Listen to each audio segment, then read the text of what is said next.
compartir pues sus conocimientos y su experiencia a través de este curso. Bienvenidos a todos. Y bueno, pues sin más preámbulo, me voy a permitir leer la semblanza de nuestros invitados. La trayectoria es bastante interesante. Voy a empezar con el doctor Jorge Gabriel Vázquez Arenas. El doctor estudió la carrera de Ingeniería Química por el Instituto Tecnológico de Minatitlán de 1999 al 2003. Tiene una maestría en Ingeniería de Minerales por la Universidad Autónoma de San Luis Potosí del 2003 al 2005. Además, tiene, en cuanto a su formación de doctorado, en Ingeniería Química por la Universidad de Waterloo, Canadá, del 2007 al 2011, y una estancia postdoctoral y posteriormente trabajo como ingeniero de línea en el Laboratorio de Integración Eléctrico y Control de General Motors en Estados Unidos, del 2011 al 2012. Es profesor investigador, o mejor dicho, fue profesor investigador visitante del 2012 al 2015 en la Universidad Autónoma Metropolitana de Iztapalapa y catedrático CONACYT adscrito a esta institución desde 2016. Es receptor de la Ontario Graduate Scholarship por investigación destacada dentro de los estudios de doctorado en Ontario, Canadá, y receptor del Erasmus Mundus Scholarship en 2017 en materiales para conversión de energía y almacenamiento, como profesor visitante en el Laboratorio de Reactivity de Chimie de Solids en Amiens, Francia. Sistema Nacional de Investigadores, o es miembro del Sistema Nacional de Investigadores nivel 2, tiene 2 patentes en trámite y ha publicado 98 artículos científicos en revistas indexadas de alto impacto del Journal Citation Reports. Además, tiene un capítulo del libro, más de 80 memorias en extenso en congresos nacionales e internacionales de alta difusión, más de 1,528 citas a sus trabajos publicados en un índice H de 23. Además, ha sido asesor de 4 estudiantes de doctorado titulados, 9 de maestría y 4 de licenciatura. Ha gestionado como responsable técnico de 4 proyectos CONACYT y 4 con la industria en materia de almacenamiento, energía y tratamiento de aguas residuales. Evaluador y monitor acreditado del CONACYT en las convocatorias de investigación científica, problemas nacionales, apoyos para la incorporación de investigadores vinculada a la consolidación institucional de grupos de investigación y o fortalecimiento del posgrado nacional y del programa de estímulos a la innovación. Revisor de proyectos para el Ministerio de Ciencia, Tecnología e Innovación Productiva, además del Fondo para la Investigación Científica y Tecnológica, el FONCIT de Argentina, y de la Comisión Nacional de Investigación Científica y Tecnológica, el CONICYT de Colombia. Es árbitro de las revistas Journal of Solid State Electrochemistry, Electrochemistry Communications, Journal of Electrochemical Society, Electroquímica Acta, Journal of the Mexican Chemical Society, Journal of Electroanalytical Chemistry, Journal of Applied Electrochemistry, Chemical Engineering Journal, Chemical Engineering Education, entre otras. Pues es, como pueden ustedes ver, bastante amplia la experiencia de nuestro invitado, ¿no? Bienvenido nuevamente, doctor. Me voy a permitir leer la semblanza ahora de nuestro invitado, el doctor Luis Alberto Estudillo.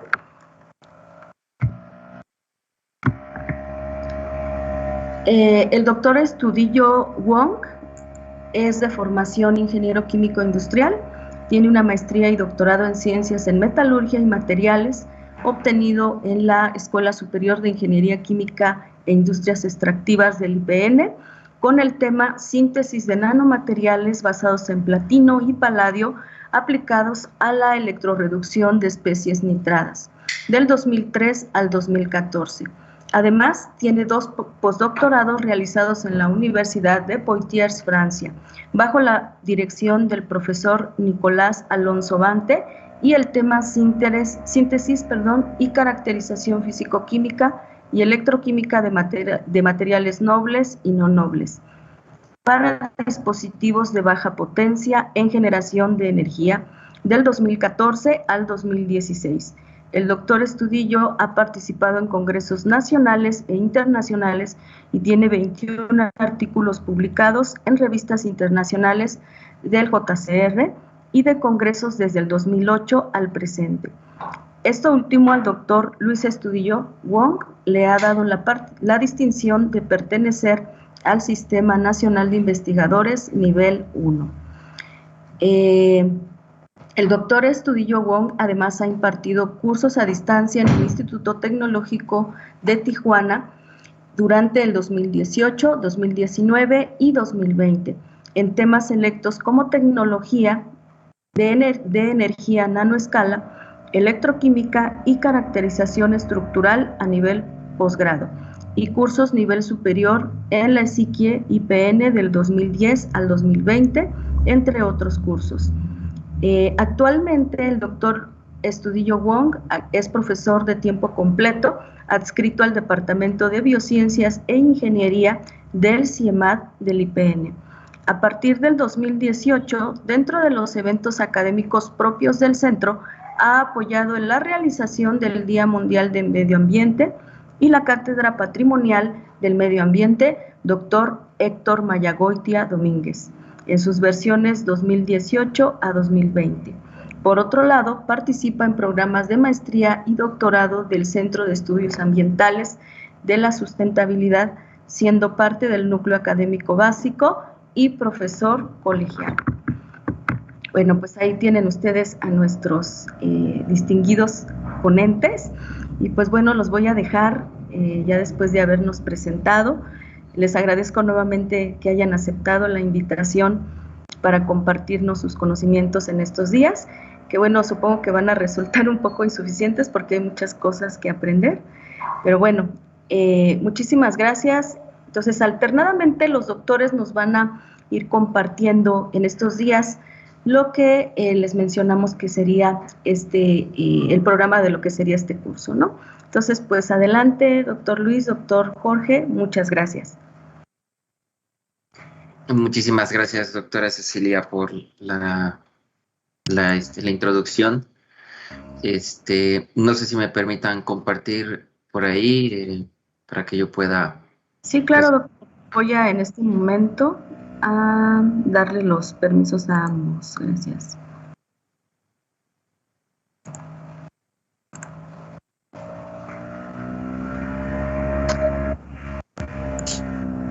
Listo, doctor. Muchísimas gracias. Bien, vamos a empezar con prácticamente el temario. Voy a permitirme mostrar, yo creo que ya todos lo ven, ¿verdad? Sí, ya se ve. Perfecto. Sí, doctor, ya se puede ver. Bien, como habíamos previamente mencionado, vamos a iniciar, ya por ahí estaba proyectado el temario, vamos a iniciar los primeros 2 días, tanto lunes como martes, con fundamentos y termodinámica de sistemas electroquímicos. Esto estará a cargo de mi parte y el doctor Jorge estará participando con nosotros en cinética electroquímica y métodos electroquímicos.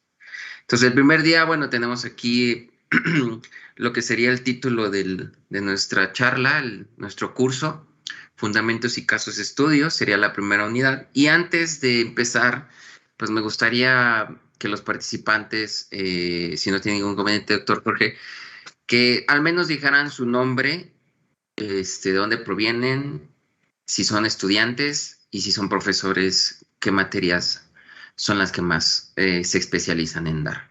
Esto para darles a escoger. Los profesores me gustaría que fueran los que lidiaran el grupo y el día viernes pudieran presentar algo sucinto, no tan extenso, algo muy general, acerca de estos tópicos que tenemos ahorita en esta pantalla, para que se pueda complementar con toda la información que hemos compartido durante toda la semana. Entonces, ahí me gustaría, por favor, quien pueda levantar la mano, quisiera participar o al menos el que nos apoya con las participaciones y levantando las manos, levantando los micrófonos, le pudiera dar acceso al menos a los micrófonos a los participantes, ¿no? Por ahí el profesor Jorge Alberto creo que tiene levantada la mano.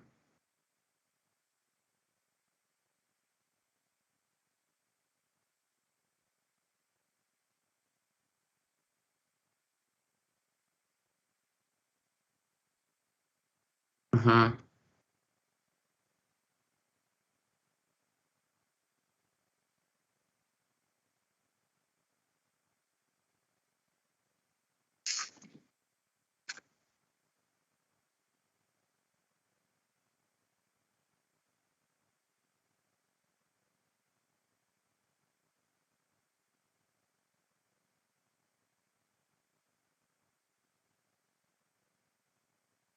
Mm,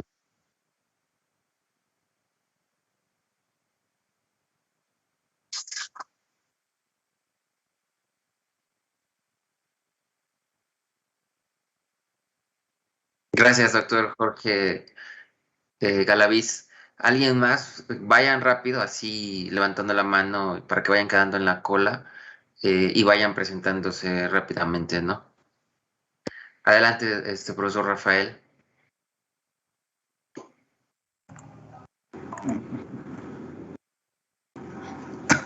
Buen día. Yo soy el profesor Rafael Omar Saavedra Díaz, soy de la UJAT, de la División de Ciencias Básicas. Yo me dedico a la rama de química inorgánica, principalmente en síntesis. He hecho algunas cosas de electroquímica, sobre todo la voltamperometría cíclica. Y bueno, quiero proponer algunos temas de electroquímica, bueno, ligas de investigación más bien. Es A4, por ejemplo, recuperación de metales por electrodeposición, me interesa muchísimo, por eso quiero tomar este curso. Muchísimas gracias, profesor. Por ahí levanta también la mano el profesor Roberto. Hola, buenos días a todos. Primero, muchas gracias por el curso que nos van a proporcionar. Para mí es muy interesante. Bueno, mi nombre es Roberto Hernández Córdoba, soy profesor en Ciencias Básicas y en el caso de las asignaturas que más he impartido, pues están los fundamentos de físico-química y físico-química farmacéutica para estudiantes de UFB. Yo soy ingeniero biomédico de formación y tengo un doctorado en materiales poliméricos. Mis intereses van sobre polímeros, biomateriales en general, para aplicación en ingeniería de tejidos. Y bueno, pues muy emocionado también de estar en este curso. Se me hace muy interesante pues todo lo que tiene el temario, y pues aquí para apoyar también en lo que comentaba, doctor, pues en la formación de los equipos y ojalá que podamos tener un buen, o por lo menos, ¿no? Una buena idea desarrollada al final de la semana. Mucho gusto y pues adelante. Muchas gracias. Profesora María Guadalupe. Sí, buenos días a todos. Mi nombre es María Guadalupe Hernández Cruz, soy profesora de la División de Jalpa de Méndez y estoy adscrita al programa de Ingeniería Petroquímica.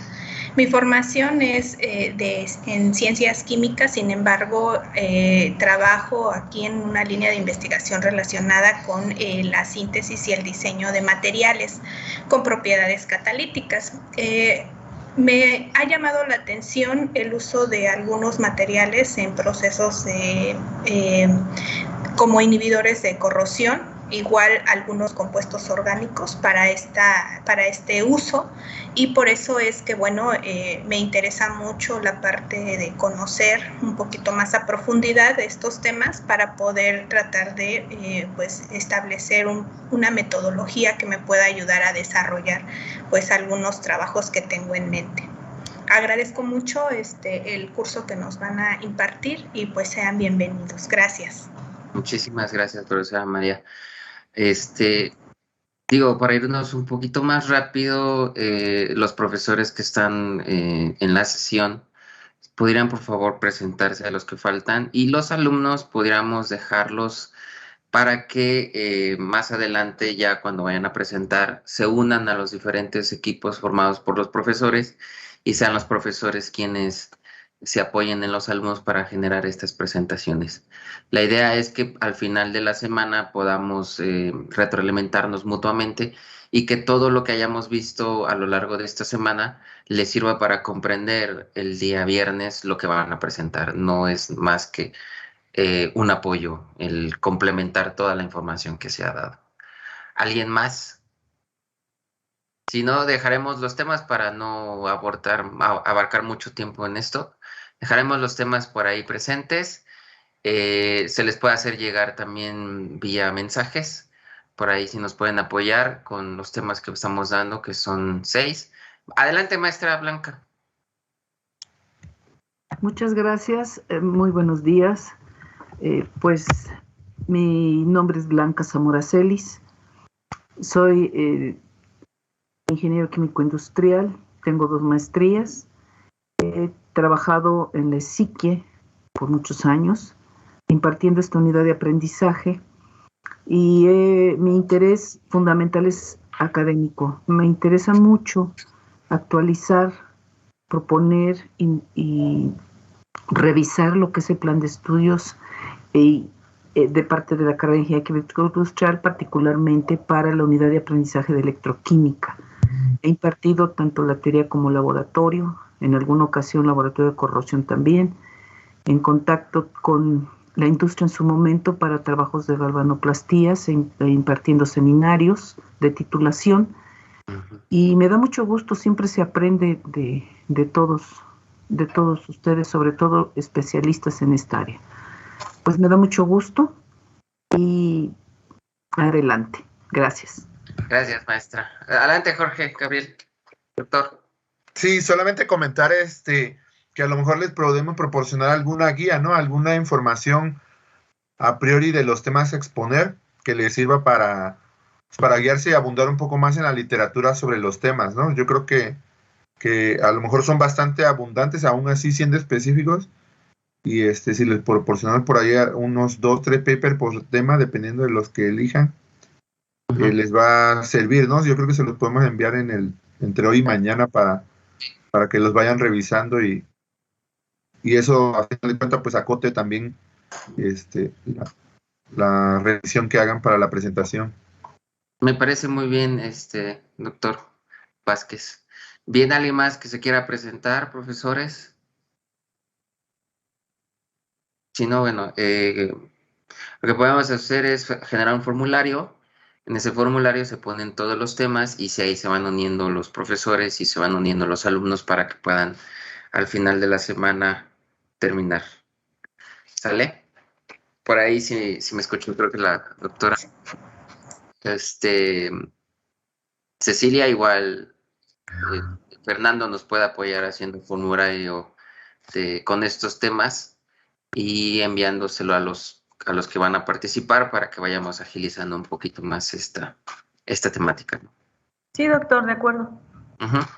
Bien, entonces, bueno, como ya nos hemos presentado, ya hemos dicho gran parte del contenido, pues dentro del contenido que veremos el día de hoy sería la parte de fundamentos, es la primera parte.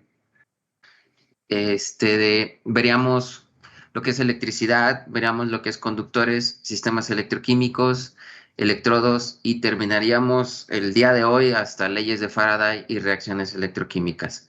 La idea, bueno, normalmente estos cursos se dan a nivel licenciatura en un semestre, y tratamos de subirle un poquito más el nivel, a diferencia de los cursos que se dan en licenciatura, en donde estamos incluyendo métodos electroquímicos y cinética electroquímica un poco más a profundidad. Entonces, por la parte del día de hoy, vamos a enfocarnos básicamente en electricidad, conductores, como ya lo mencioné, sistemas electroquímicos, electrodos, leyes de Faraday y reacciones electroquímicas. El día de mañana estaríamos viendo la parte de termodinámica, todo completamente. Si no alcanzamos el día de hoy a ver completamente todo, podríamos empezar el día de mañana donde nos hayamos quedado. La idea es que tanto el lunes como el martes tengamos estos dos unidades fundamentadas, entendidas. Si hay alguna duda me pueden interrumpir, en cualquier momento pueden levantar la mano si no queda algo claro y podríamos continuar solventando las dudas, ¿no? Bien. En la parte de electricidad, bueno, la primera razón que se nos viene a la mente es que Benjamin Franklin en su época, cuando estuvo investigando estos sistemas, cuando empezó a estudiar lo que eran sistemas de cargas, él determinó que existen dos tipos de cargas eléctricas a lo que les dio nombre de positiva y negativa, ¿no? Por ahí vemos el típico claro ejemplo en donde nosotros frotamos una barrita de plástico con nuestro cabello y justamente al hacer esto generamos energía estática, ¿no? Y esto atrae el papel si lo acercamos o atrae o direcciona otro dispositivo de la misma naturaleza, pero con carga distinta, ¿no? Entonces, Benjamin Franklin empezó a estudiar estos dos fenómenos a los cuales los llamó, o estos dos procesos a los cuales los llamó cargas positivas, cargas negativas, y de ahí tenemos lo que conocemos como nos enseñan básicamente, ¿no? En nuestros cursos básicos. Si es una carga positiva, está con otra carga positiva puntual, esta se repela, ¿no? Si es una carga negativa, con otra carga negativa, de igual manera, esta se repela. O sea, cargas iguales se repelan. Cuando tenemos dos otras cargas opuestas, ahí es donde viene la atracción. Entonces tenemos carga positiva con carga negativa, pues se atraen, ¿no? Lo que nosotros normalmente decimos con los de licenciatura, ¿no? Hombre, mujer, se atraen, ¿no? Generalmente, no es por guiarme en un solo lado, ¿no? Entonces, la carga es una propiedad de la materia, propia de la materia, y por ahí tenemos la carga elemental del electrón, 1.6022 por 10 a la menos 19 coulombs. Recuerden que todos estos estudios o toda esta parte de cargas y de cargas puntuales, propiedades de la materia, físicas, pues fueron estudiadas por los físicos, ¿no? Eso es lo que nos ha aportado, ¿no? Dentro de la electricidad y dentro de los campos que se puedan generar con estos fenómenos, tenemos dos tipos de geometrías, lo que son esféricas y las que son planares. Las esféricas, pues está mencionando ahí que están en un intervalo de 0 a un radio menor de infinito. Recordemos que el infinito es un número abstracto, no existe como tal, sino más bien puede ser un radio en donde su dimensión puede ser lo bastante grande, ¿no? De ahí tenemos la parte de geometría planar. La parte de geometría planar, como lo vemos ahí en la imagen, tenemos la parte geométrica, vean, este es el radio que les mencionaba, la carga direccional hacia ese radio, y tenemos la parte planar, ¿no? Entonces tenemos dos placas. Para los electroquímicos, a nosotros nos interesa más el B, ¿no? En donde podamos tener desde una distancia, desde 0 hasta una distancia L, o sea, menor. ¿Por qué? Porque normalmente dentro de nuestros sistemas electroquímicos, lo van a ver más adelante, estos sistemas electroquímicos tienen componentes, los cuales entre ellos tenemos los electrodos. Y estos electrodos pues están separados uno con respecto a otro a cierta distancia. Entonces, por eso es muy importante para nosotros estudiar desde la parte fundamental cuáles son los campos eléctricos en este concepto. Por ejemplo, tenemos ahí cationes y aniones. Como para los químicos, nosotros entendemos que un catión es un positivo y un anión es un negativo. Y estas dos especies, como son de carga opuesta, pues se atraen, ¿no? Recordar un poquito que cuando lo tenemos en solución, viene un proceso que conocemos como disolución o un proceso de solvatación con respecto al agua. Entonces nosotros podemos en principio calcular la fuerza eléctrica que pueden ejercer estos dos iones, uno con respecto al otro. Fijamos uno y medimos cuánta fuerza puede ejercer este con respecto al otro, ¿no? Y de ahí la ley de Coulomb, pues es una de las leyes muy, muy fundamentales que también estudiamos en un principio en nuestros cursos básicos de prepa, el cual nos da una noción de qué es cuánta fuerza trae una carga puntual con respecto a otra, ¿no? Y de ahí pues tenemos lo que es la permeabilidad del espacio y el vacío, que es 8.85 por 10 a la menos 12, y la K que está ahí, que es una constante, pues es 1 sobre 4pi por la permeabilidad del espacio vacío. Esto nos permite calcular, recuerden que estamos ahorita solamente en un espacio vacío, todavía no nos metemos a soluciones, solamente hice el comentario de que cuando están en solución, pues este proceso se llama solvatación, para refrescarnos un poquito. Pero si tuviéramos estas cargas puntuales en el vacío, podríamos medir la fuerza de interacción que existe uno con respecto al otro, y eso es dada por la ley de Coulomb. Por ejemplo, si tuviéramos el del hidrógeno, ¿no? Tiene un radio de 5.3 por 10 a la menos 11 y tiene por ahí un electrón. ¿Cuál sería la fuerza que ejercería el hidrógeno, el núcleo del centro del átomo, con respecto a ese electrón? De acuerdo a mis cálculos, nosotros podemos partir de la ecuación que tenemos de este lado. F es igual a K por Q1, Q2 entre el radio elevado al cuadrado, la distancia de uno con respecto al otro. Tenemos ahí las constantes. Y el resultado que me da a mí es 8.2 por 10 a la menos 8. Entonces, si quisieran calcularlo para verificar mi cálculo, la permeabilidad es 8.85, 4 por 10 a la menos 12. Tenemos 4pi por epsilon, que esto es igual a 8.9876. Tenemos las cargas, que es carga positiva, carga negativa. Podemos utilizar la carga del electrón, ¿sí? Que es el del hidrógeno. Y la carga del protón, ¿no? Prácticamente son iguales. Vamos a ver. 5 minutos. ¿Qué les parece?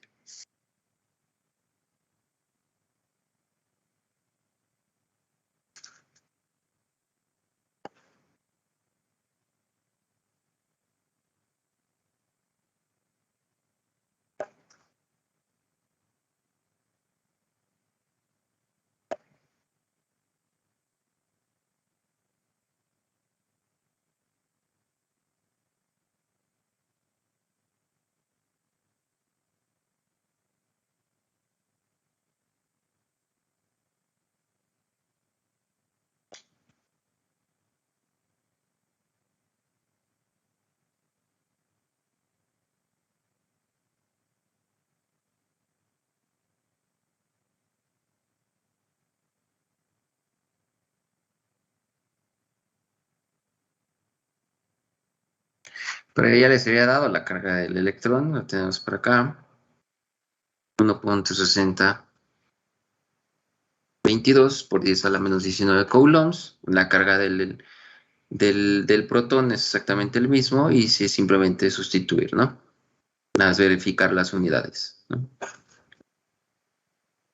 Entonces, la carga del protón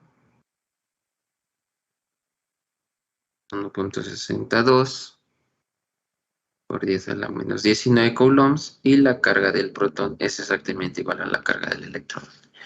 Entonces tendríamos que F es igual a esa constante por carga 1, carga 2 entre el inverso al cuadrado. Tenemos el radio y tenemos las cargas, ¿no? K ya habíamos dicho por ahí que era igual a ¿qué? 8.9876.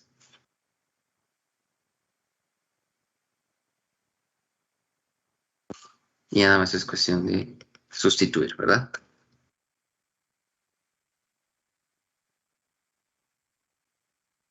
Sí, Luis Fernando, por ahí creo que levantaste la mano, no te había visto. Sí, disculpe, la K es por 10 a la 9. Menos 19. Menos 19, la K, ok. Sí, es la carga del electrón y tenemos la carga No, del no, protón. no. La K, la constante en la ley de Coulomb.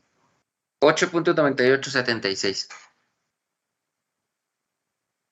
Sale de sacar el inverso de la permeabilidad en el espacio y multiplicado por 4pi. O sea, 4pi por la permeabilidad del espacio, sacamos el inverso y nos daría 8.98.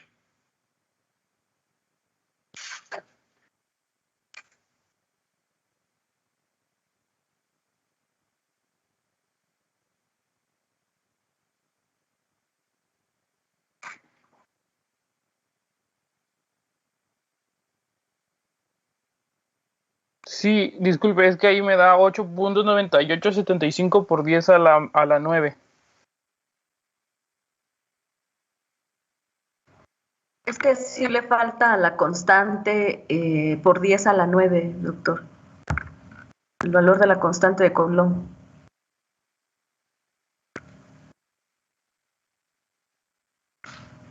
Ahí está. Ujú.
Pueden levantar el micrófono, que es que ya les haya dado el resultado,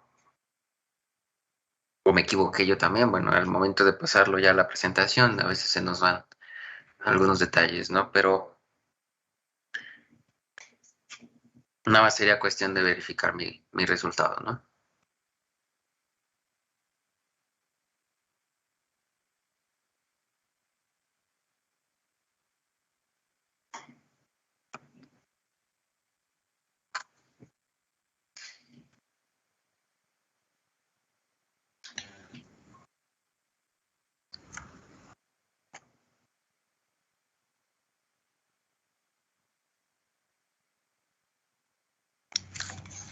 A ver, a mí me dio 82 milinewtons. 82.11 82.11 milinewtons.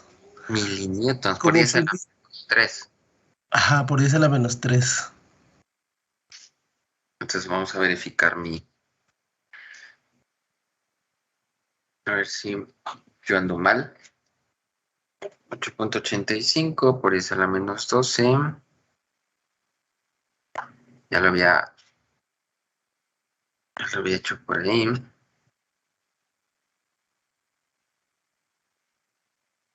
Entonces sería 8.85, 42 por 10 a la menos 12 por pi por 4. El inverso, ok, sí tiene razón. Me faltaba el 1, 3, 6, 9. Por 10 a la menos 9. A ese lo multiplicamos por 1.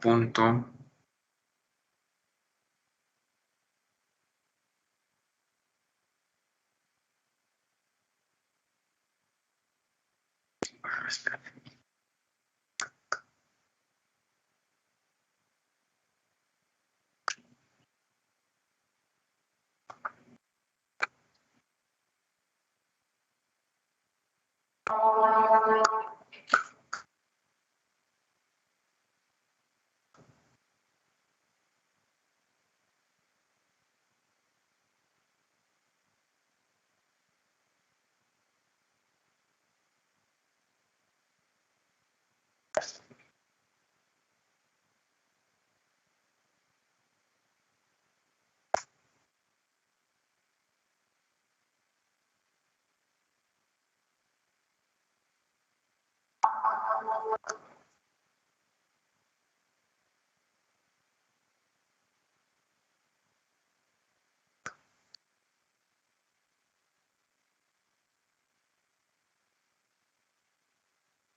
Bien.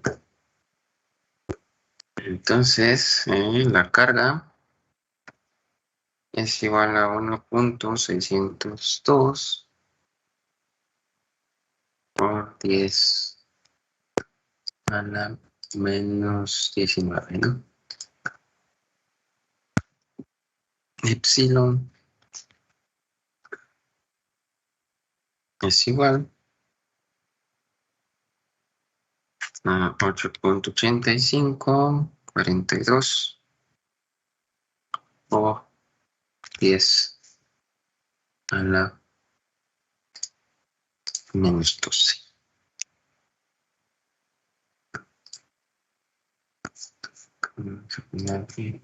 Cero.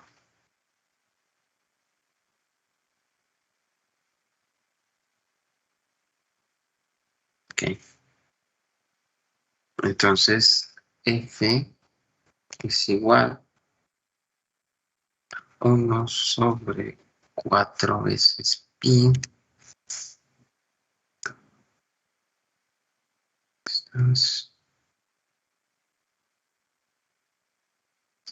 Está por índice A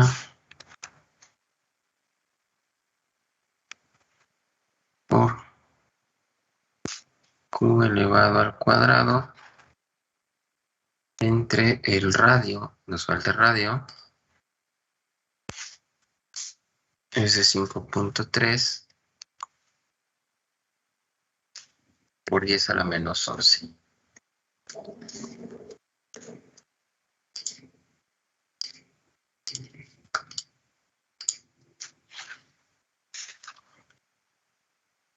Al cuadrado también.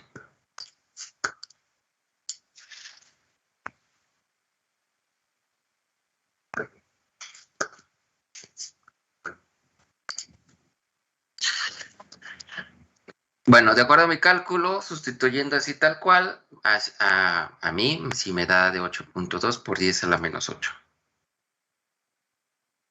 Voy a escribirlo acá. Sustituyendo 1 entre 4pi por epsilon 0, como la carga del protón es igual a la carga del electrón, pues vamos a poder tener una sola Q, ¿no? Son iguales numéricamente. Elevamos al cuadrado y el radio elevado al cuadrado. Entonces esto nos daría 8.2 por 10 a la menos 8 newtons. ¿Ok? ¿Sí les da?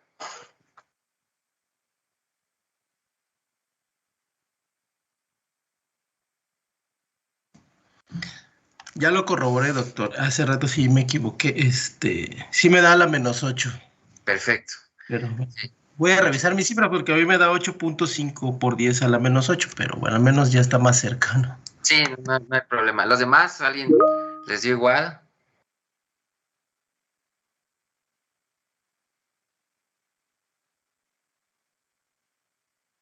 Sí, no. No. Voy a tener esto que lo que quería era. Ok, ya se borró. Ya lo encontré. Bien. Entonces, sí, ¿verdad? Efectivamente nos da de 8.2 por 10 a la menos 8 newtons. No. ¿Alguna duda hasta aquí? Digo, esta parte es muy sencilla, no le veo tanta complejidad. Solamente es refrescar un poquito hacia dónde vamos con la electricidad. ¿Ok? Ok, Sí. Les agradecería que sí levanten su micro porque si no parece que estoy en una sesión espiritista. Por favor, cuando les pregunte, ¿sale? No tengan pena, no, aquí no venimos a juzgar a nadie. Estamos aquí para aprender, ¿sale? Les agradezco. Sí, Doc, muchas gracias. ¿Sale? Bien, entonces, bajo este concepto de movimiento de cargas, como lo había venido estudiando Benjamin Franklin, es que nosotros entendemos la electricidad. A este concepto lo tenemos ahí colocado. La electricidad es el nombre que se le da a cualquier manifestación de carga eléctrica estática o dinámica. Esto lo podemos encontrar en el libro de Part, en el diccionario electroquímico. Hay un diccionario muy interesante que reúne todos los conceptos al menos de manera global, que debemos entender. Por ejemplo, entre ellos está electricidad, entre ellos está carga, está la ley de Coulomb. Y entonces pueden referirse al libro para verificar lo que les estoy diciendo. Claro, el libro está en inglés, es de Springer, si no estoy mal. Si en dado caso no lo pudieran bajar, por ahí yo tengo una copia en PDF, ¿no? Bien, entonces nosotros vamos a entender a la electricidad como la manifestación de cualquier carga eléctrica estática o dinámica. Cuando hablamos ya en términos electroquímicos, pues son estos los electrones en el conductor electrónico los que se mueven y son los que dan el motor o el trabajo, los que hacen el trabajo para llevar a cabo una reacción electroquímica. Tal vez me adelanté mucho, pero desde un principio queremos entender cuáles son los conceptos básicos y entre ellos está electricidad. Tal vez lo vemos de manera cotidiana al encender un foco en nuestra casa, en nuestra habitación, y de ahí estamos entendiendo, al menos al encender el foco, que está habiendo un flujo de energía, ¿no?, que pasa a través de este foco. Entonces, aquí es donde vamos a entender dos conceptos importantes: lo que es corriente alterna y lo que es corriente directa. Corriente alterna, pues como lo manifiesta ahí el gráfico, un dibujito por ahí que puse, es que su magnitud, normalmente la intensidad, y no solo la intensidad, sino también el voltaje, tienen un comportamiento sinusoidal, ¿sí?, a través del tiempo. Evidentemente, intensidad y voltaje solamente son unidos a través de ella por la ley de Ohm. Pero cuando nosotros manifestamos este tipo de fenómeno como corriente alterna, pues la magnitud, ya sea voltaje o corriente, va a depender del tiempo. La otra es corriente directa. La corriente directa se va a mantener, ya sea tanto la intensidad como voltaje, fijo durante el tiempo. Entonces son las dos manifestaciones que comúnmente nosotros pues nos encontramos día a día, ¿no? Al encender, les comentaba, al encender un foco, también, por ejemplo, al prender el refrigerador. Normalmente todos estos dispositivos tienen un inversor, entonces cambian la energía alterna que les llega a corriente directa. En un principio, cuando Tesla y su homólogo, que se peleaban mucho, siempre se me olvida el nombre de este, a lo mejor porque sí era codo, ellos trataban de, más bien el que tenía el poder del cobre, las ganancias por vender cobre, y que a su vez era el que transmitía la electricidad, Thomas Alva Edison, si no me equivoco. En su principio, él trataba de llevar a cada una de las casas, transportar la energía eléctrica, pero a través de corriente directa. Y Tesla le decía que no. Tesla le decía que la mejor forma de transportar la energía, hacerla llegar a cada uno de los usuarios, era a través de la corriente alterna. Entonces, entre disputas y entre sí, no, yo tengo el poder, finalmente la energía que nos llega a nuestras casas, pues es a través de la corriente alterna. ¿Por qué? Pues porque hay menos pérdida en comparación de la corriente directa. La corriente directa la utilizamos mucho en nuestros dispositivos electrónicos. De hecho, nosotros lo vemos día a día. Nosotros cargamos la batería y esta batería le da energía a nuestra laptop pero el laptop pues no utiliza corriente alterna, utiliza corriente directa, al igual que utilizamos en un dispositivo, en un teléfono, ¿no? Inteligente. Entonces, la forma de transportarlo es con corriente alterna, pero ya cuando nosotros lo utilizamos de manera cotidiana en nuestros dispositivos, pues es corriente directa. Aquí es lo que cabe importante para nosotros en los sistemas electroquímicos. No podemos echar mano tanto de corriente alterna como de corriente directa para poder estudiar los fenómenos electroquímicos. Ya en métodos electroquímicos verán cuál es la ventaja de corriente alterna y cuál es la ventaja de corriente directa. Pero cuando nosotros inducimos una reacción, es utilizando corriente directa. Entonces, aquí es donde vamos a definir que intensidad es igual a carga entre tiempo. Por eso es que carga es igual a intensidad por tiempo. Son de los parámetros físicos más importantes, ¿no? Las unidades, pues las tenemos en amperes, la intensidad en amperes. Carga la tenemos en coulombs y el tiempo lo tenemos en segundos. Siempre va a ser así. Intensidad en amperes, cargas en coulombs, tiempo en segundos. ¿Okay? Bien, entonces, justamente esto, nosotros cuando transportamos la electricidad, a veces yo de niño me preguntaba por qué algunos que están manipulando la electricidad usan algunos guantes. Pues es precisamente por este cuadro que tengo yo aquí. Los materiales en general lo vamos a definir o los vamos a clasificar dentro de dos grandes lugares, ¿no? Los que son los aislantes y lo que son los conductores. Los conductores los vamos a definir como conductores electrónicos y conductores iónicos, ¿verdad? ¿Por qué la clasificación de aislantes y conductores y estos conductores a su vez conductores electrónicos y conductores iónicos? Vamos a empezar primero con conductores. Los conductores, estos que tenemos acá, conductores de este lado, ¿sí? Lo vamos a definir ahora a su vez en otras tres clasificaciones, de acuerdo al libro que presento por ahí. Se definen como electrónicos, iónicos y mixtos, ¿no? Los electrónicos son todos algunos óxidos orgánicos, sulfuros, semiconductores, metales orgánicos y polímeros conductores. Del otro lado, más abajo, tenemos los iónicos. Los iónicos son lo que es los electrolitos de manera general. Entre ellos tenemos la conducción electrolítica, las sales fundidas y otros iones, conductores sólidos iónicos y cristales dopados, ¿no? Y finalmente tenemos los mixtos, ¿no? Que son los gases o el plasma. Entonces nosotros nos vamos a centrar en los electrolitos, principalmente en los dos primeros, ¿no? ¿Por qué en los dos primeros? Porque los electrónicos son los componentes que va a tener mi electrodo, ¿sí? Ya en el sistema electroquímico, o nuestro conductor electrónico externo, el que une, ¿no? Donde vamos a aplicar una diferencia.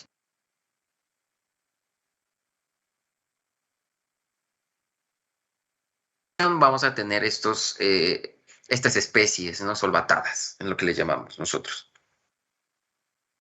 Bien, ahora sí podríamos entrar porque a los conductores metálicos los podemos clasificar a su vez en conductores, metal, semiconductor e aislante.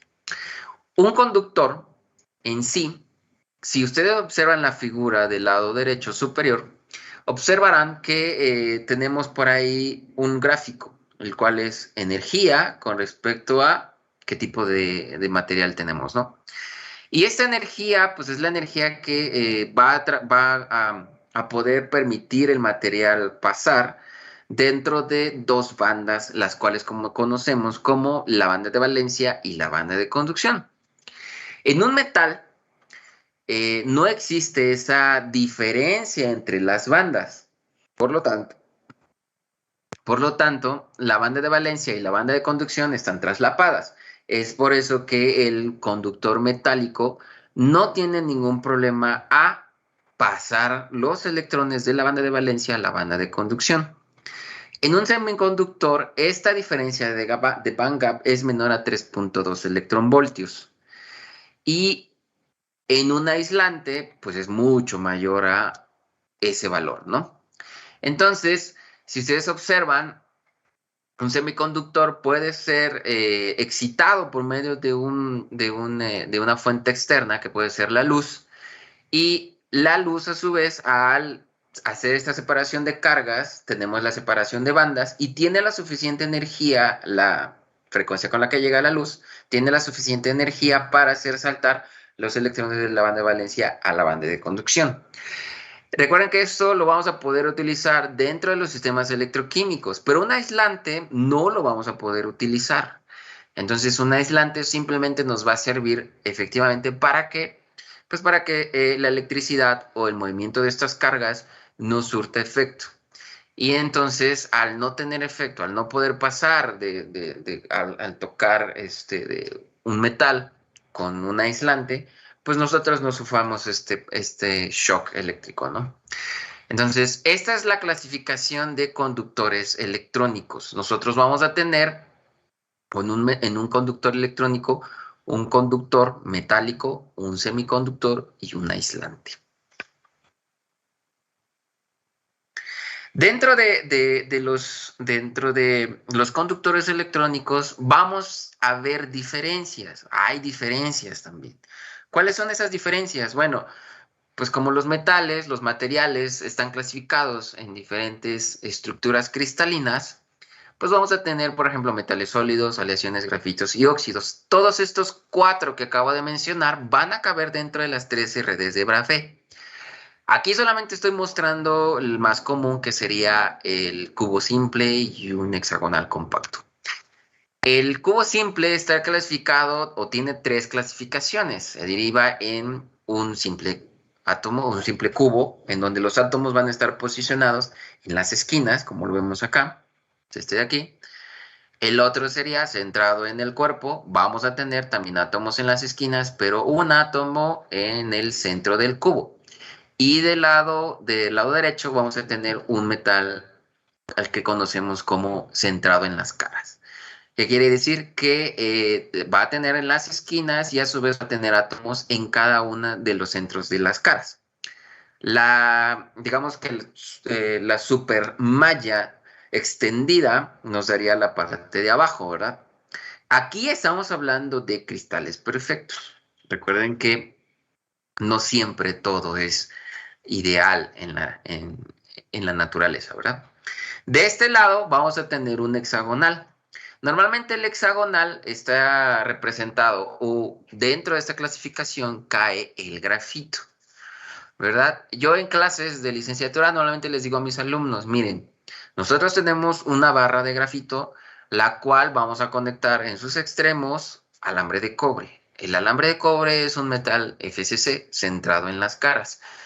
Este metal de cobre, como sabrán, y es utilizado para mover la energía, la electricidad, tiene una baja resistencia en comparación con la barra. Por lo tanto, estaríamos solo viendo el fenómeno que pasa cuando nosotros hacemos fluir electrones sobre este conductor electrónico. Entonces, tenemos una barra con una cierta longitud. Al momento de que yo comparo una longitud menor con una longitud mayor, vamos a colocarle un foco. Entonces estamos utilizando corriente alterna, simplemente para observar qué pasa. En ese momento, cuando yo comparo uno de menor distancia con uno de mayor distancia, el foco tiene mayor intensidad con la longitud más pequeña en comparación con la otra. ¿Qué sucede aquí? Bueno, pues es claro que cuando yo aumento la longitud, la resistencia va a aumentar. Y como el conductor electrónico con el que estoy haciendo el contacto dentro de la barra, pues tiene una resistencia muy pequeña, la podemos despreciar. Por lo tanto, la resistencia que estamos observando al paso de los electrones es del grafito. Entonces, dentro de los materiales, tenemos al platino, que son de los metales de transición. Tenemos al platino, tenemos al cobre, tenemos a la plata, tenemos al paladio.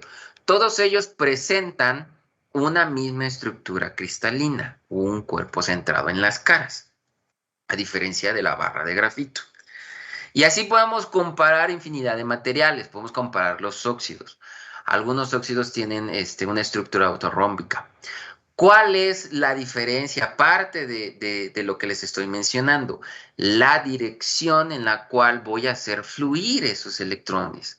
Entonces, en un hexagonal, si yo quiero ir en la dirección, vamos a suponer que quiero en la dirección 1, 1, 1, ¿sí? O sea, que estoy en este punto y prácticamente me quiero ir en la diagonal, es distinto a si yo lo quiero de este lado, ¿verdad? Es exactamente este de aquí, ¿no? Entonces, si yo quisiera hacer fluir electrones en una misma dirección para ambos materiales, ahí sí también voy a poder apreciar cuál es la diferencia entre una estructura cristalina y otra. Y es precisamente en donde están interconectados prácticamente los átomos. Es por eso que en los de FCC casi no se nota mucho la diferencia y va a depender, en algunos casos, de la pureza, ¿no? Porque hay algunas imperfecciones. A eso voy con la siguiente diapositiva. Si ustedes observan, nosotros tenemos la superred del cobre del lado izquierdo y tenemos al oro del lado derecho. Como pueden apreciar, los que estudian ciencia de materiales, pues tenemos un parámetro de red, un parámetro reticular. Esta es la distancia mínima de átomo a átomo en la red de la celda unitaria. Entonces, para el cobre, aproximadamente tenemos de 3.6154. Y para el oro tenemos de 4. Vean que hay una diferencia aproximada de 0.4 Armstrongs entre estos dos parámetros. Sin embargo, ¿verdad? Sin embargo, tanto el oro como el cobre son buenos conductores. ¿Qué es lo que nos motiva a utilizar cobre? A diferencia del oro. Ahí sí es una pregunta. ¿Qué nos motiva a nosotros a utilizar más cobre que oro? Si los dos tienen las mismas propiedades, propiedades estructurales en la clasificación de las redes. O sea, ambos son FCC, a eso me refiero, o centrado en las caras. ¿Cuál sería la diferencia? Ahí sí es una pregunta. ¿Qué opinan? ¿Por qué utilizamos más cobre en lugar de oro? El precio. Exactamente, muy bien, profesor. Ese es precisamente el precio, ¿verdad? Ahora, también depende del grado de pureza. Entre más puro es el metal, pues más costoso es. Normalmente el oro, por ser un material precioso, el grado de pureza, aunque tengamos 2 nueves, es caro en comparación con el cobre si tenemos dos nueves después del punto, ¿verdad? Entonces, es cierto. ¿Y cuál de estos dos metales conduce la electricidad de mejor manera? Los dos lo conducen. La diferencia está en que aquí es un cristal perfecto. En la naturaleza, lo acabo de mencionar, pues vamos a encontrar impurezas en el cobre, vamos a encontrar impurezas en el oro, pero el oro es es mejor conductor que el cobre. Es por eso que el oro se utiliza mucho en los dispositivos electrónicos. Y vean, en los dispositivos electrónicos utilizamos corriente directa, ¿verdad? Ahora, el cobre, dependiendo del ambiente, también tiende a oxidarse más rápido. Entonces, el oro es más noble. Entonces, no se oxida tan rápido en comparación con el cobre. Entonces, ya ven cuáles vienen siendo un poco esas diferencias en tanto a las propiedades de estos materiales. Bien, aquí ya pasaríamos entonces a lo que sería definir, de acuerdo a la ley de Ohm, cómo conducimos la electricidad en un conductor electrónico. De acuerdo a la corriente eléctrica, nosotros vamos a definir a la densidad de corriente en la dirección X como un gradiente de potencial. Entonces, vamos a tener a J es igual a menos una constante K, que la vamos a llamar conductividad del conductor, por la variación de cambio de ese potencial con respecto a el eje X. Aquí podemos variar, ¿sí? Podemos variar el gradiente, podemos utilizar el operador Nabla. Sin embargo, nosotros como en electroquímica solo nos interesa de una dirección a otra, ¿sí? De lo que mencionaba en la geometría planar, pues solamente voy a ir en el eje X, no me voy a mover ni en Y, solamente en X, ¿no? Entonces, al sustituir esta variación de cambio del potencial con respecto a X, vamos a encontrar la expresión del campo eléctrico. O sea, E es igual a esta variación de cambio del potencial en la dirección X con signo negativo.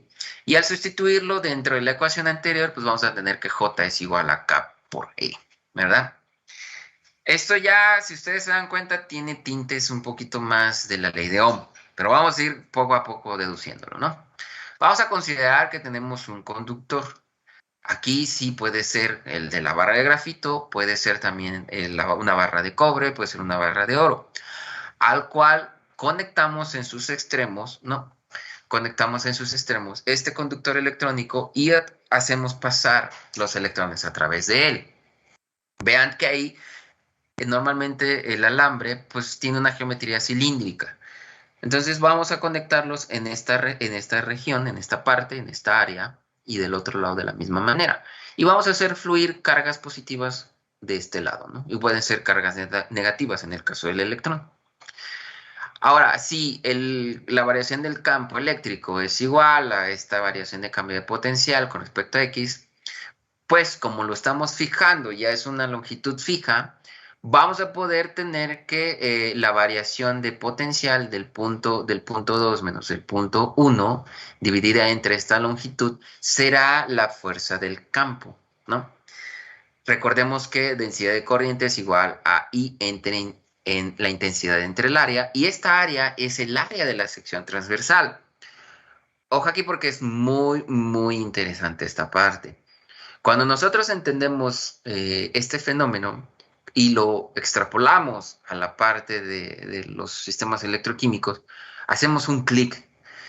A veces mis estudiantes se quedan un poquito consternados, porque ¿cómo es que pueden ellos relacionar esto que les estoy diciendo acá con un sistema electroquímico? Nuevamente, en un sistema electroquímico vamos a tener dos electrodos, y estos dos electrodos pues, van a tener un área que pues, sumergida dentro de un conductor iónico.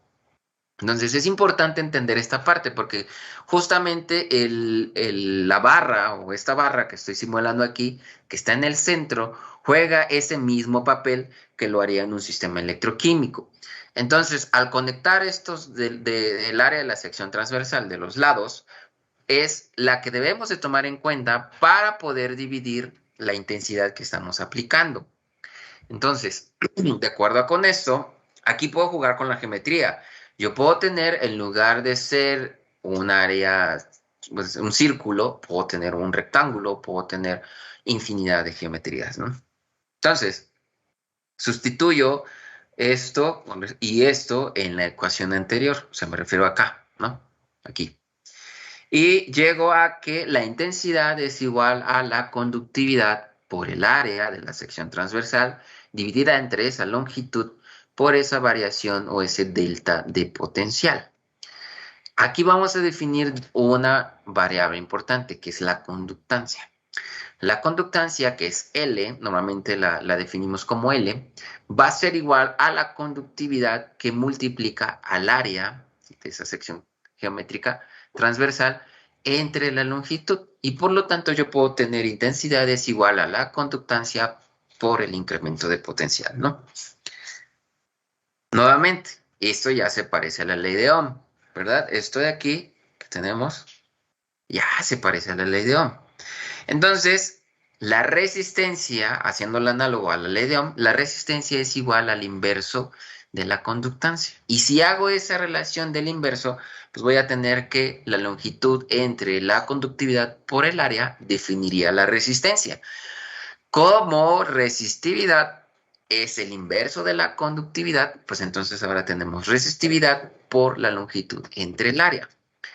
Y a su vez, en la parte de abajo, si yo quiero solamente definir a la resistividad, esta será igual a la resistencia entre el área, perdón, por el área dividida entre la longitud del conductor.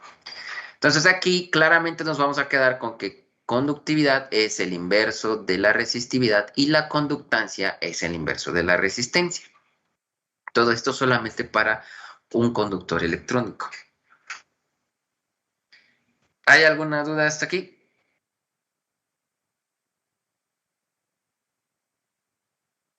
¿No? No, doctora. Muchas gracias. De momento no, doctor. Antes de pasar a los conductores iónicos, ya ven que habíamos clasificado que teníamos conductores electrónicos y conductores iónicos y conductores mixtos.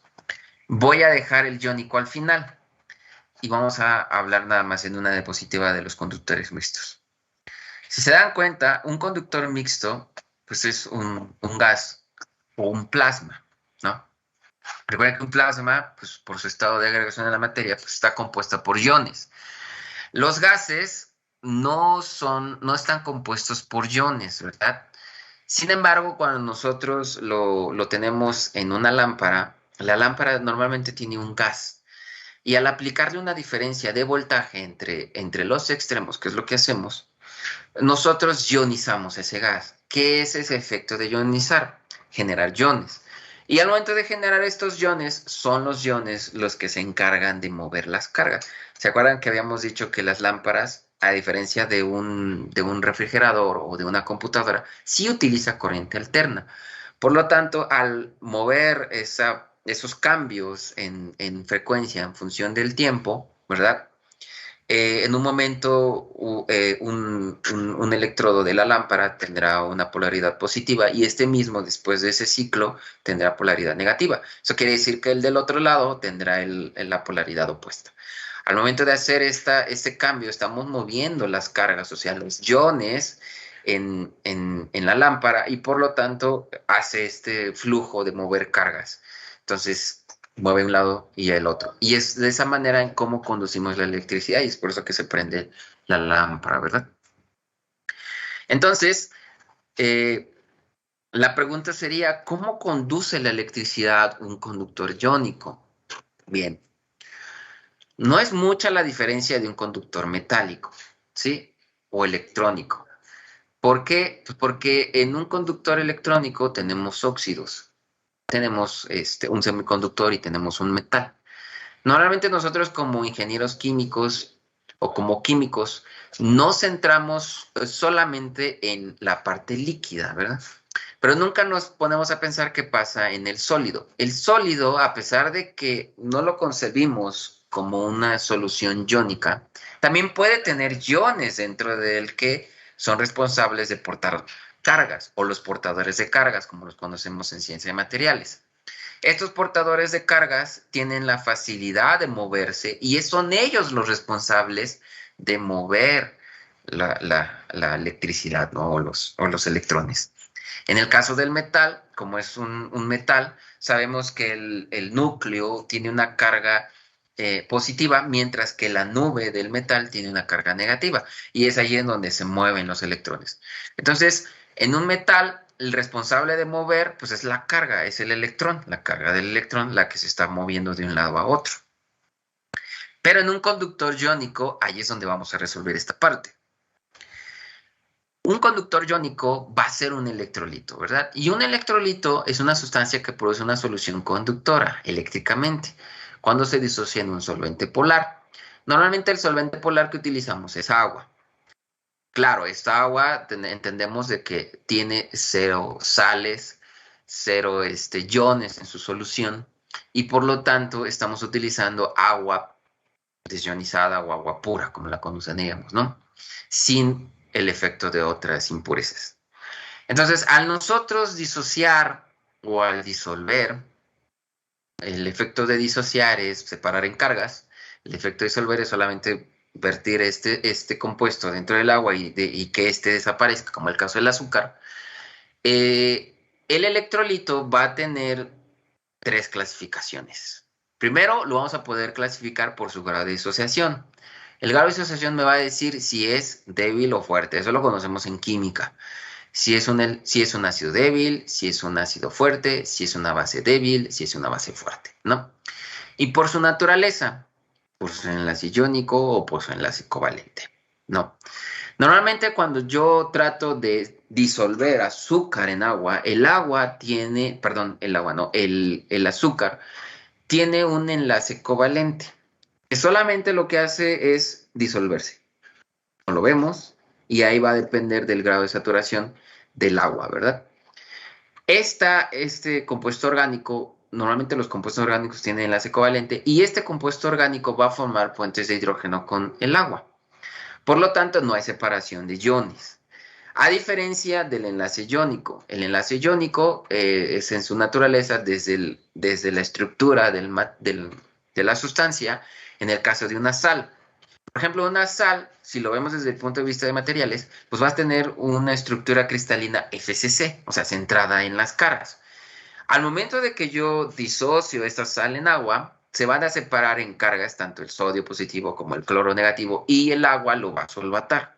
Y entonces el proceso de solvatación es que va a separar estas cargas, el sodio por acá, el ion cloro por acá, y no hemos todavía metido electrodos, ¿verdad?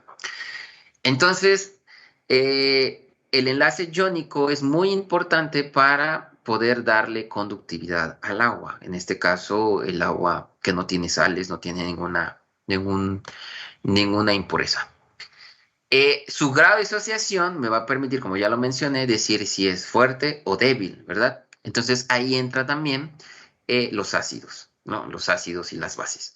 Ácido clorhídrico es un ácido fuerte, ácido acético es un ácido débil, de hidróxido de amonio es una base débil, de hidróxido de sodio es una base fuerte, ¿verdad? Entonces, cuando nosotros, ahora sí, ya vemos este flujo de iones en la solución, porque se han formado al disolver o disociar un compuesto, pues nosotros nos vamos a tratar de estudiar cómo se mueven estas cargas dentro del conductor iónico en una solución. Entonces aquí solamente estoy representando del lado derecho, ¿sí? Una barra en donde voy a poder medir el flujo, ¿no?, de estos iones, y este flujo de iones pues está relacionado a la carga, ¿se acuerdan? Intensidad es igual a carga entre el tiempo. Entonces, al momento de yo hacer pasar en esta, digamos, en la base unitaria, ¿verdad?, de 1 por 1, con una distancia que es igual a la velocidad por la diferencial del tiempo, voy a poder tener la movilidad o la distancia de estos iones. Entonces aquí J es el flujo, ¿verdad?, metros en 1 sobre metros cuadrados por segundo. N es el número de portadores, que son las cargas que se mueven. Q es la cantidad física del portador de carga. Si B es la velocidad promedio de las moléculas en metros por segundo. Ñ es el número de portadores en metros cúbicos. Entonces, al tener todo en una sola ecuación, voy a tener que intensidad es igual al número de portadores por la velocidad por la carga, ¿no? Entonces, esa es la parte fundamental. Y desde aquí vamos a empezar a derivar cómo es que un conductor iónico es capaz de mover la electricidad, ¿no? Bien.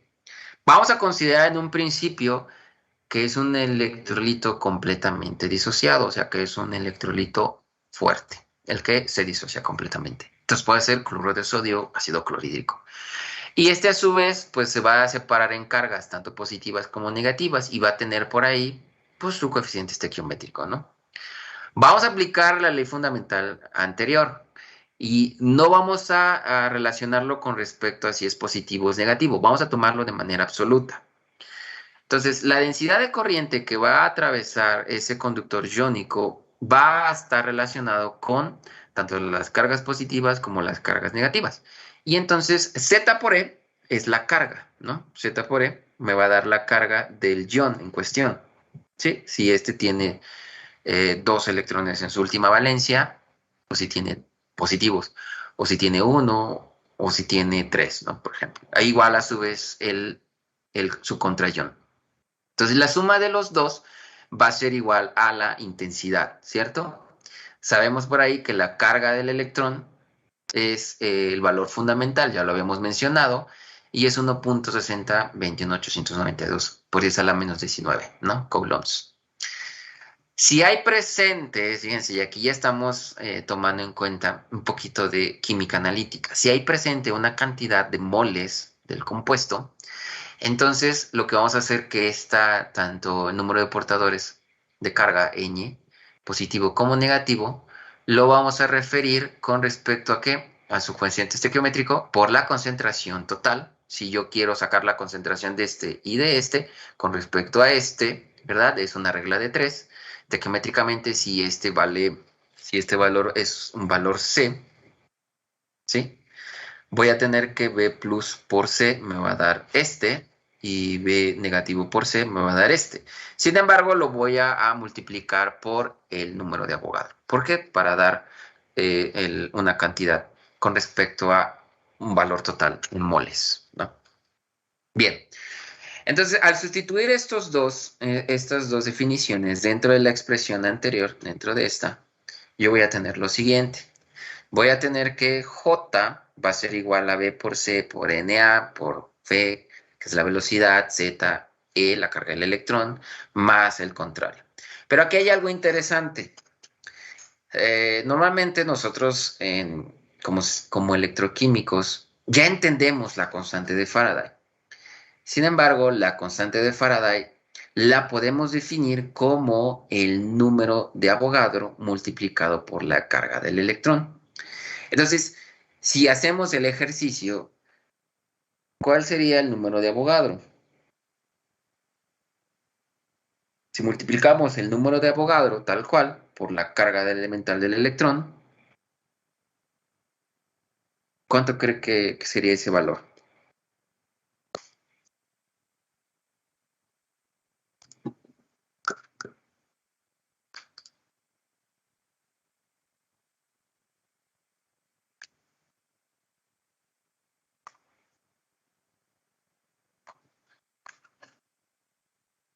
El número de Avogadro sería igual a 6.022 por 10 a la 23, ¿no? 1 sobre mol. O sea, mol a menos 1. Y la carga del electrón, pues es 1.6022 por 10 a la menos 19. De tal manera que las unidades de la constante de Faraday es coulombs por mol, ¿verdad? Yo como ya me sé la constante de Faraday, pues aproximadamente es 96.485 coulombs por mol.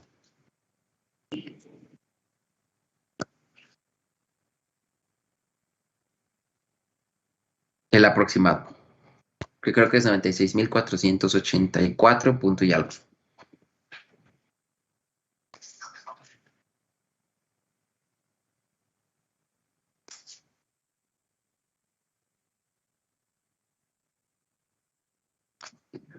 ¿Sí? ¿Sí les da? Sí da eso. Bien. Bien, entonces, nosotros ahora lo que vamos a definir es la movilidad del electrón. U. Y U, pues, es la velocidad entre el campo eléctrico. Al sustituir el valor de U dentro de la ecuación anterior, pues vamos a tener constante de Faraday, porque ya previamente multiplicamos número de Avogadro, o la constante de Avogadro por la carga elemental del electrón, ¿sí? Todo esto. Y entonces vamos a tener la constante de Faraday, ¿no? Entonces, V, que es el coeficiente estequiométrico debido a la disociación, Z es la carga que es su valencia, el número de valencia del compuesto, y U es la movilidad, más el contraparte, ¿no? Por E, ¿verdad? Aquí estamos despejando E. Comparando con la ley de Ohm, habíamos dicho por ahí que densidad de corriente es igual a la conductividad por el campo eléctrico, que es muy similar a la que dedujimos en los conductores electrónicos. Tenemos que la conductividad ahora sí va a ser igual a la concentración por la constante de Faraday por esta sumatoria, ¿no? ¿Dudas hasta aquí?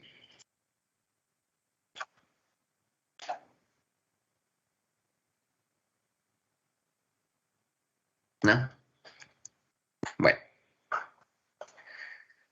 Al nosotros tener una solución y al hablar de concentraciones, ¿verdad? Yo voy a poder dividir la conductividad entre la concentración. Y esa conductividad dividida entre la concentración va a tener un nombre. Se va a llamar conductividad molar. Si yo cambio la concentración, porque normalmente la utilizamos molar, si yo cambio la concentración y le pongo la concentración normal, pues esa conductividad va a cambiar. Ahora no será conductividad molar, será conductividad equivalente. ¿Por qué? Porque la concentración me está definiendo cuál es su definición. Entonces, en este caso, solamente voy a dividirlo con respecto a la concentración molar, ¿sí? Y voy a tener que esa conductividad dividida entre esa concentración molar, la voy a conocer como conductividad molar, ¿no? Normalmente la concentración, las unidades son mol por metro cúbico. No lo voy a tener en mol por litro. ¿Por qué? Por la naturaleza de la conductividad eléctrica. Ahí tal vez se me pasó a definirlo, pero la conductividad eléctrica en unidades de Siemens sobre metro. Por lo tanto, la concentración tendrá unidades de mol por metro cúbico.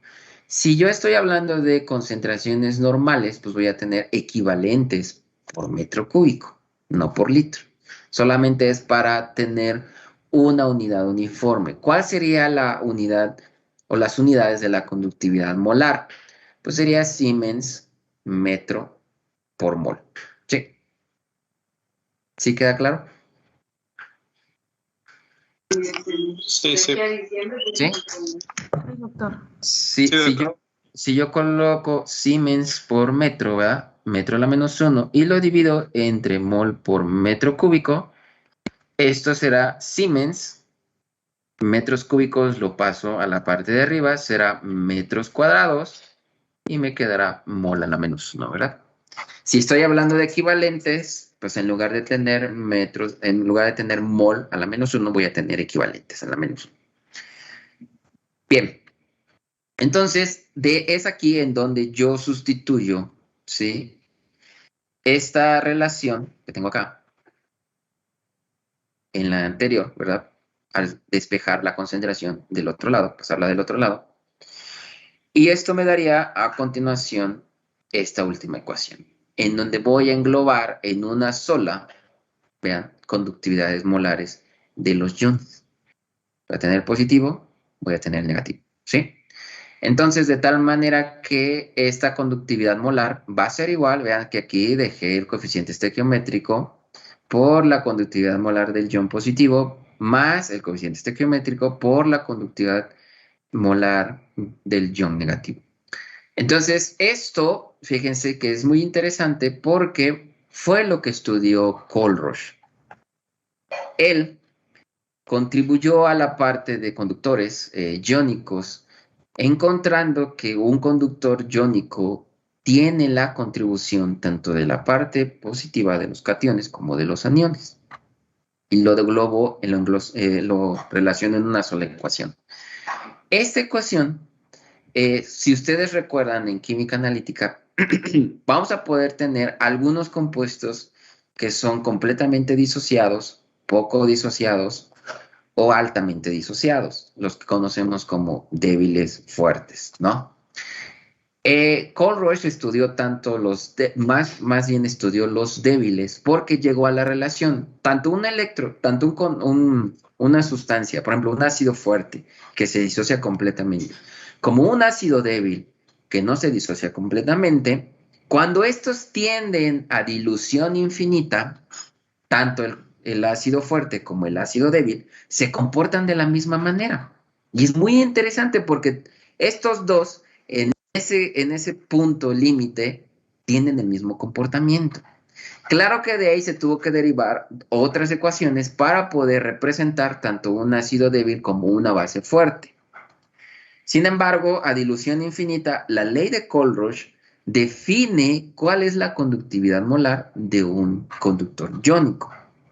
Y ahí es donde pues, me gusta siempre hacer mención de los investigadores que han hecho estos estudios. Él estableció que las soluciones electrolíticas obedecían exactamente la ley de Ohm, como partimos del efecto del campo, y Además, dijo, debemos eliminar el efecto de los productos de la electrólisis. O sea, ya se tenía en conocimiento qué era electrólisis en esa época. Y estableció que la conductividad de una solución podía estar compuesta de las contribuciones individuales de cada ion. Aquí es donde hago énfasis en corriente directa y corriente alterna. Si yo aplico corriente alterna, voy a cambiar la polaridad. Si yo aplico corriente directa, esta se va a mantener. Siempre voy a tener un flujo de electrones constante a través del tiempo. Sin embargo, cuando Colliers dijo que debemos eliminar el efecto de la electrólisis, se refiere a que no voy a utilizar corriente directa, porque si yo utilizo corriente directa, voy a tener ese fenómeno de la electrólisis. Si yo utilizo corriente alterna, estoy variando la polaridad de los electrodos y por lo tanto no le doy tiempo al sistema a que reaccione. Y es en donde yo puedo quitar esa contribución de la reacción electroquímica debido a la electrólisis y solamente centrarme en la resistencia del conductor iónico.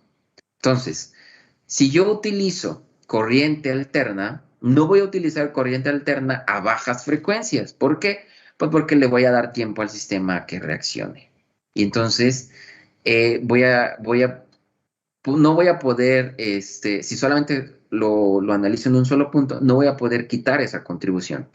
Entonces, si me voy a altas frecuencias, ahí sí, si solamente estudio ese punto, en ese punto de alta frecuencia, voy a poder quitar la contribución de la electrólisis o a bajas frecuencias, eliminar esa contribución y solamente quedarme a altas frecuencias y ver el fenómeno de estudiar la impedancia. Entonces, por ahí también Nernst, que fue el de la ecuación de Nernst, fue de los primeros que empezaron a meter corriente alterna en comparación de corriente directa para poder medir la resistencia de los conductores iónicos. Ahora, voy a hacer hincapié también. Si yo tengo una solución en la cual sumerjo dos electrodos, estos dos electrodos hacen la misma función que lo que hacíamos en el conductor metálico. Conectábamos en un lado y en el otro para poder hacer ese flujo de cargas, ¿verdad? Y el área de la sección transversal pues era debido a la geometría del alambre. En este caso lo asimilábamos como un cilindro. Entonces, en un sistema electroquímico, nosotros vamos a sumergir dos electrodos. Aquí normalmente para medir resistencia pues debemos de garantizar que ambas caras tengan la misma geometría y que la geometría sea uniforme. Por lo tanto, se utilizan normalmente placas. Y es esta distancia la que se debe de mantener constante, ¿no? De electrodo a electrodo. Porque si yo empiezo a variar, pues me va a dar una resistencia distinta. Entonces, sí es muy importante que esa distancia de electrodo a electrodo sea fijo, sea constante, para que yo pueda, con alta frecuencia, medir una resistencia. Y entonces no voy a reportar la conductividad, voy a reportar la resistividad. Porque la resistividad, pues, como bien dijimos, es el inverso de la resistencia, pero está tomando en cuenta la distancia y está tomando en cuenta el área. ¿Dudas hasta aquí?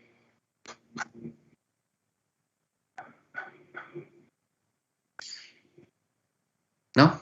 Bueno. Gracias. Bien, entonces, como había mencionado, la ley de Colliers es correcta si la solución está diluida, completamente diluida o infinitamente diluida. Entonces, la conductividad molar a dilución infinita presentará la contribución de los iones positivos y los iones negativos. Para una mezcla, nosotros podemos garantizar que cada una de estas concentraciones multiplicada por su conductividad molar iónica va a ser para un ion y vamos a ir sumando todos los iones que están en la solución. Esto también puede ser utilizado cuando tenemos un electrolito fuerte. Nada más que en un electrolito fuerte necesitaríamos saber cuál es la conductividad iónica a esa concentración. Bien, por ejemplo, si tenemos una solución salina, la conductividad de esa solución salina va a estar representada ¿por quién? por la concentración de los protones por la conductividad molar iónica del protón, más la del OH por su conductividad molar iónica, más la concentración de la sal, ¿verdad? La concentración de la sal, multiplicado todo por ¿quién? Por el coeficiente estequiométrico, por el conductividad molar del catión, luego más el coeficiente estequiométrico por la conductividad molar iónica del anión, ¿verdad? De tal manera que al sumar todo esto, o sea, esta parte, voy a tener la conductividad del agua más la concentración de la sal por la contribución de los iones, ¿no? Conductividad molar de los iones. Bien. Un claro ejemplo es que tenemos conductividad molar con respecto a la raíz cuadrada de la concentración, y en un electrolito fuerte nosotros vamos a definir esta ecuación acá. Esta ecuación de aquí se conoce como la de Devine-Huckel-Sanger, en donde ellos, al ver que un electrolito fuerte podría, al variar su concentración, podría tener un comportamiento casi lineal, dedujeron su ecuación. Fueron los investigadores en diferentes tiempos quienes hicieron el estudio, y todo se centró en un solo nombre.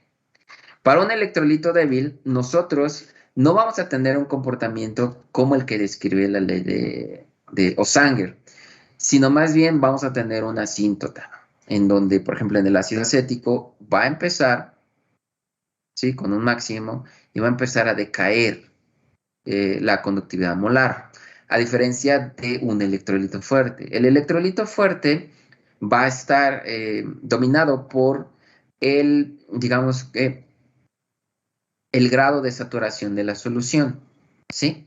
Entonces, si yo no puedo saturar a 20, si ya saturé completamente el agua a 25 grados, empiezan a caer cristales en el fondo del vaso, lo que hago es aumentar la temperatura, ¿verdad? Normalmente eso es así. Aumento la temperatura y vuelvo a disolver, aumento la movilidad del agua, de la molécula del agua, y puedo hacer que esta sal vuelva a disociarse. Entonces, hay un claro ejemplo aquí que si yo muevo la temperatura, la conductividad también cambia. Entonces, todo tiene que depender de una temperatura constante. Esta de aquí normalmente son medidas a 25 grados centígrados. Ahora, ¿qué pasa con el electrolito débil? Bueno, si es un electrolito débil, pues vamos a tener que estudiarlo como tal, como un electrolito débil. Sí. Bien. Era lo que les acabo de mencionar, la ecuación de Devine-Huckel-Sanger, la cual pues es para electrolitos fuertes. ¿Sí? Entonces yo puedo determinar tan solo midiendo la conductividad molar con respecto a la concentración. Puedo hacer el experimento, puedo tener diferentes concentraciones de esta sustancia, mido su conductividad y la divido con respecto a la concentración, y ahora grafico conductividad molar con respecto a la raíz cuadrada de la concentración. Y si este comportamiento no es lineal, entonces no es un electrolito fuerte, sería un electrolito débil. Normalmente tenemos un sentido común. Ese sentido común viene por química. Si es un ácido fuerte, pues va a ser un electrolito fuerte. Si es un ácido fuerte, perdón, una base fuerte, de igual manera es un electrolito fuerte. Si es un ácido débil o una base débil, pues será un electrolito débil. ¿Qué pasa con respecto a la sal? Las sales siempre van a ser electrolitos fuertes. Bien. Y ahí va. ¿Cómo demostramos el comportamiento de un electrolito débil? Bien. Oswald, que fue que también trabajó con Debye, y estaba en la misma época que Arrhenius, que es la mayoría de los que cuando vemos termodinámica nos perturbamos un poco, ¿no? Con Arrhenius, ¿no? Con las constantes a diferentes temperaturas. Bien, Oswald sugirió el grado de disociación de un electrolito va a estar relacionado con respecto a la conductividad molar, o sea, alfa, que lo conocemos como alfa en electroquímica, va a ser igual a la conductividad molar dividida entre la conductividad molar a dilución infinita. Esa fue la ley de dilución de Oswald, en donde él dijo, Bueno, si alfa es igual a 1, pues es un electrolito totalmente disociado.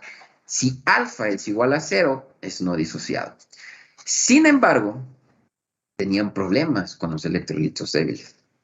Y ahí es donde viene Arrhenius. Arrhenius propuso su constante, ¿no? La ecuación de Arrhenius, que está relacionando la constante de equilibrio en función de la temperatura. Y al venir Arrhenius con esta parte de la constante, Oswald tuvo que mover todo lo que ya había estudiado de conductores iónicos débiles para poderlo acoplar a la teoría de Arrhenius. Y entonces partimos de que cuando yo disocio un ácido débil, este ácido débil en contacto con el agua, pues va a formar, ¿verdad? Y al tratar de cuantificar su constante de equilibrio de disociación, llegaríamos a la ecuación que está en la parte superior. Como es un electrolito débil, la concentración puede tener a dilución infinita. Entonces yo puedo igualar. Puedo tener que la concentración de los protones, que la concentración del acetato va a ser igual a la actividad. Pues recuerden que la actividad es la relación de concentración de esta especie con respecto a ¿quién? Con respecto a la concentración a condiciones estándar. ¿Multiplicado por qué? Multiplicado por el coeficiente de actividad. También Debye y Huckel estudiaron este fenómeno del coeficiente de actividad. Pero en el caso de un ácido débil, pues el ácido débil tiende a disociarse casi a dilución infinita. Por lo tanto, hacemos esa igualdad. Al hacer esa igualdad, nosotros vamos a tener que, con base en la ley de Arrhenius, ¿verdad? Esta constante de disociación va a ser igual a el grado de disociación elevado al cuadrado por la concentración dividida entre 1 menos alfa, que proviene de la ley de Arrhenius. Vamos a sustituir la definición de alfa. Al sustituir la definición de alfa, vamos a llegar a conductividad molar elevada al cuadrado por la concentración dividida entre la conductividad molar de dilución infinita, que multiplica la diferencia entre la conductividad molar de dilución infinita menos la conductividad molar, ¿verdad? Rearreglando, haciéndola lineal, la ecuación, porque este sería el comportamiento si no lo hacemos lineal, ¿verdad? Si no hacemos lineal, tendríamos este comportamiento. Pero si hacemos lineal esta ecuación, vamos a tener el inverso de la conductividad molar, va a ser igual al inverso de la conductividad molar de dilución infinita, más la conductividad molar por la concentración dividida entre la constante de disociación por la conductividad molar de dilución infinita elevada al cuadrado, ¿cierto? Esto de aquí, pues es la conductividad, ¿sí? Sin embargo, nosotros cuando vamos a graficar, graficamos el inverso, ¿verdad? Graficamos el inverso y podríamos tener solamente la conductividad molar por la concentración, que es la conductividad en el eje de las Y's. Y entonces, como esto ya es una ecuación lineal, ya podría yo determinar cuál sería la conductividad molar a dilución infinita. Bien, ¿dudas hasta aquí? No.